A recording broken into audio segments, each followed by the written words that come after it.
अभिजित दिपकेंच्या वडिलांच्या संपत्तीची चौकशी करा, सुरतच्या आरटीआय कार्यकर्त्याची मागणी.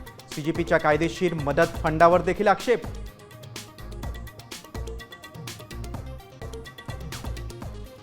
जंतर मंतरवरील आंदोलन देशविरोधी, संविधान विरोधात हत्यार म्हणून वापर केलेलं आंदोलन. राष्ट्रीय स्वयंसेवक संघाचे सहसरकार्यवाह अतुल लिमये यांचा आरोप.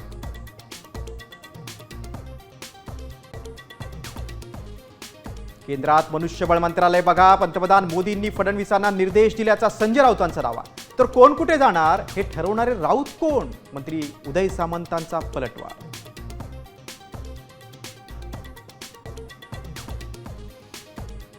मुख्यमंत्री देवेंद्र फडणवीसांकडे दैवी शक्ती, फडणवीस सर्व गुण संपन्न.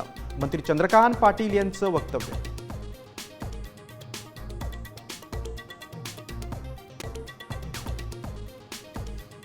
महाराष्ट्र धर्मस्वातंत्र्य कायद्याला राष्ट्रपतींची मंजुरी. बेकायदेशीर धर्मांतराच्या प्रकरणांमध्ये दोषींवर कठोर कारवाई होणार. तर कायद्याला कोर्टात चॅलेंज करणार असल्याची प्रकाश आंबेडकरांची माहिती.